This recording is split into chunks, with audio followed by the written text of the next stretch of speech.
A few hours later, I heard someone waking me up. Hey, Erica, wake up! It was my husband.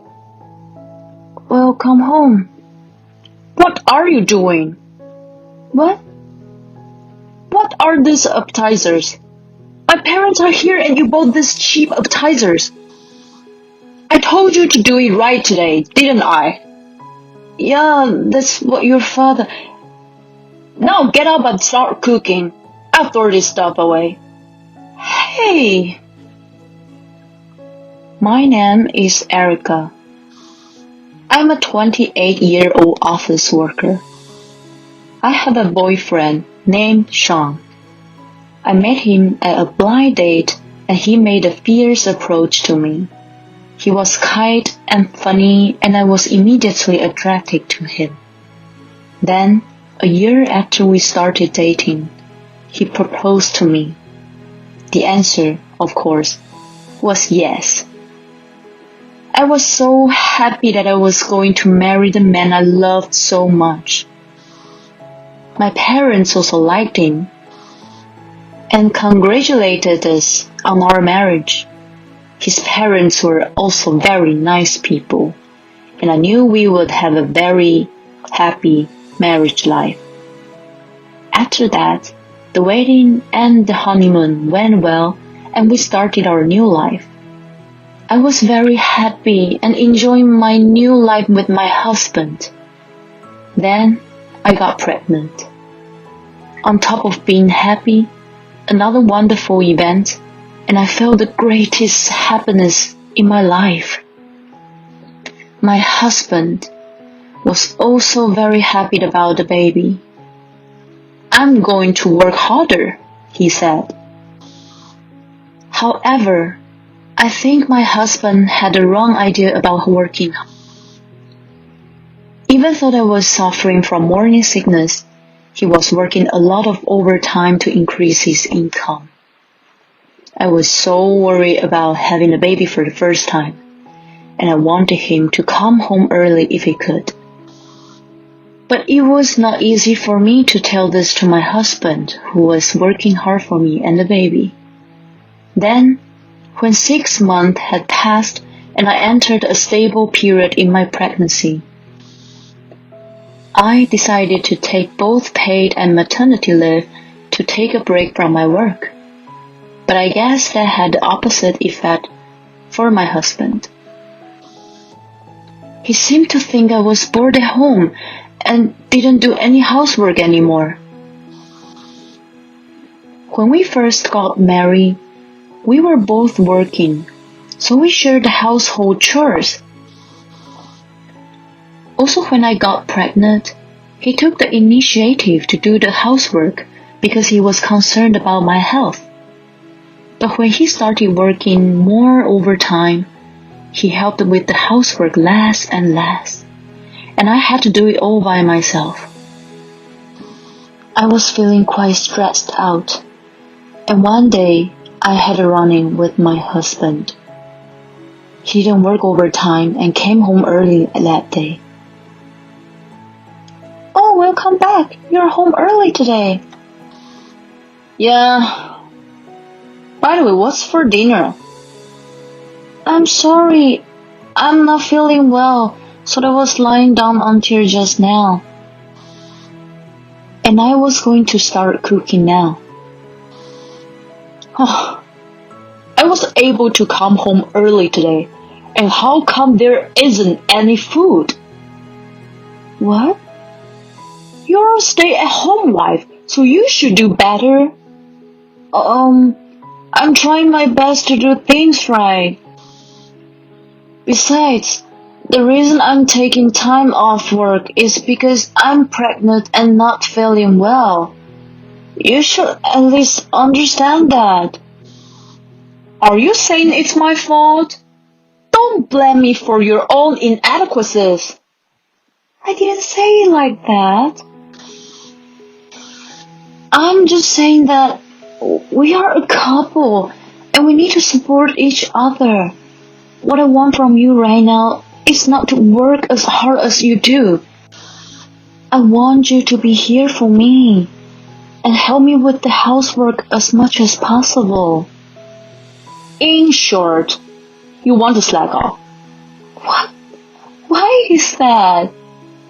Because if you are going to be home all the time and depend on me to do the housework, it's nothing but just slacking off. That's enough. I'm going to have the baby back home. What do you mean? I'm saying I'm going home to my parents for a while. I'm not coming back here until the baby is born. When I said that, my husband said, "Oh, really? Do whatever you want." And he stormed out of the house. I felt sad and wondered why it went so wrong. I cried alone in the house. I wondered if I would be happy to give a birth in this situation. After that, I went back to my parents' house and took it easy with their support. It seemed that I had been under a lot of stress. After resting at my parents' house, my physical condition improved considerably. Then, about 2 months after I started living at my parents' house, my husband and in-laws suddenly came to visit. I hadn't had any contact with my husband since I went back to my hometown, so I was puzzled by the fact that they came out of the blue. Apparently, they wanted to apologize to me. It seems that my in-laws had come to the house where my husband and I live because they were worried about my health. They were surprised to see that I was gone. Then when they asked my husband what was going on there, he told them that I had gone back to my hometown after a fight. They grabbed my husband by the neck and came to my parents' house. Erica, I'm really sorry about our stupid son. We gave him a big lecture. He doesn't understand how hard and painful pregnancy is. Come on, you apologize too. Erica, I'm sorry. My husband bowed his head saying apologize. It's okay. I'm sorry I got emotional too. And we were able to reconcile. My in-laws are really nice people. I don't know what would have happened if they hadn't come in to mediate this time. And then the baby was born, a healthy baby girl. My husband was very happy about the birth of our daughter. I took her with my back to the house where I lived with my husband. After maternity leave was over, I took a childcare leave and devoted myself to raising my baby. But taking care of the baby was harder than I had expected. My daughter cried a lot at night. Because of this, I could hardly sleep at night. I woke up in the morning exhausted, made lunch for my husband, and did housework. One day, I reached my limit. I fell asleep with my daughter while I was putting her to bed. It was already nighttime and my husband woke me up. "Oh, I'm sorry. I knew I was in trouble. I hadn't prepared anything for dinner. He might get angry at me like he did before." My husband gave me an annoyed look, but didn't get mad. He said, "Next Saturday, my parents are coming to celebrate the birth of the baby, so you better be on top of things then." I remembered that my mother-in-law had contacted me just before. "It's already coming up next week." I was concentrating on taking care of my baby, and the day of the celebration came in the blink of an eye. Well, I have to go to work in the morning. Okay. Make sure to prepare a decent meal for my parents, okay? Yes, I will. Although my husband don't get angry anymore. He still seems to underestimate the difficulties of taking care of a baby. After he left for work, my daughter had just fallen asleep and I was ready to start cooking. Then suddenly the doorbell rang. Who is in the world at this time? I answered. And to my surprise, it was my parents-in-law. What happened? You were supposed to come over this afternoon, weren't you? I'm so sorry coming all of a sudden. I was just thinking that you must be trying very hard to make a feast. Look, I bought appetizers, so we can all eat this together. Oh, he picked them out and brought them for you. Oh, really? Thank you. That's when my daughter started crying. Apparently, the sound of the doorbell woke her up when the in-laws came over. Oh my gosh, I'm so sorry we woke her up. Erica, is she crying a lot at night? How do you know? Sean cried a lot too, so I thought she might be like that too. Then, Erica, you haven't slept much, have you? I'll take care of her. You can get some rest in the meantime. Get some good rest. I'll go and buy the booze and other drinks.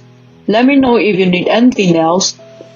Thank you for everything, Mother and Father. So I decided to listen to them and get some rest. I lay down on the couch and slept. A few hours later, I heard someone waking me up. Hey, Erica, wake up! It was my husband's voice. Welcome home. What are you doing? What? What are these appetizers? My parents are here and you bought these cheap appetizers. I told you to behave today. Oh, that's your father. Now get up and start cooking. I will throw this stuff away. Hey! My husband grabbed the appetizers and was about to throw them away, so I tried to stop him. There's no way I can serve this to my mom and dad. So these were... I was about to explain when I heard a loud voice behind me.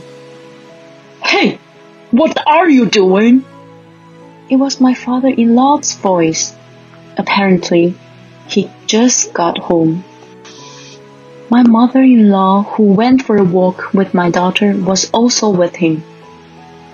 Hi, Dad. Listen to me. I told her you were coming today, but she slept in and didn't even cook. And she tried to cover it up by buying these cheap appetizers. I'm going to throw this away, so just wait a little longer. I'll have Erica cook something now. Your father bought those. He looked at me and froze. What did you say? That's the appetizers your father picked up and brought for us. I've been trying to tell you this. Oh no. My husband's face instantly turned pale. My father-in-law came closer to my husband with a very scary look on his face. I'm sorry I picked cheap appetizers. No. It's just, what the hell is your problem? You don't care about Erica at all. I thought you changed your mind after I scolded you the other day before the baby was born. You haven't changed at all. I'm sorry. Just then, we heard a message notification on my husband's phone. His phone was on the dining table. My mother-in-law, who was closest to the phone, saw the screen. Sean, who is this Karen? Oh no. You forgot your cigarettes and lighter. Next time you come back, make sure you take them with you. Sean, what is this? Well, that's, I thought you were going to work. Who is this woman? Karen? My husband seemed to realize he couldn't get away with it and confessed to the affair. You've got to be kidding me. My father-in-law's iron fist exploded on my husband. He got down on his knees and apologized to me in tears. Well, it was just a case of the devil getting the better of me. He tried to excuse himself, but I couldn't trust him anymore. I can't do this anymore. Please, let's divorce. Oh, no. My in-laws say, of course you should get a divorce. I'm sorry for all the trouble my stupid son has caused you. They apologized. I'll make him do whatever you want about the divorce. With that, my parents-in-law took my husband out of the house and went back to their house. Later, my parents-in-law came to my house with the divorce papers.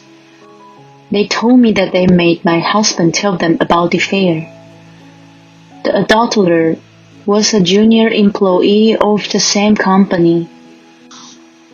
To my dismay, they had been having an affair since I was pregnant. He was not working overtime, but meeting secretly. I filed for alimony against my husband and the adulterer, and child support for my husband. Since my in-laws were with him, my husband could reject and agreed to my demands. So, we got divorced. My ex-husband was told by his parents that they would pick his rotten guts out. My ex-husband is forced to live a life of daily surveillance, going back and forth between work and home. Also, my ex-husband paid alimony direct to me, but my in-laws paid me a lump sum of child support money, which was a considerable amount. My ex-husband will have to pay back to his parents little by little. My in-laws also manage my ex-husband's salary and give him an allowance every month. It's a very inconvenient life, but it's all his fault. On the other hand, I returned to my parents' house, and with the help of my parents, I went back to work. My daughter has grown up so well, and she makes me happy with her cute smile every day. I will continue to work hard for her and take good care of her. Thank you for watching. Please subscribe to the channel if you like. See you next time.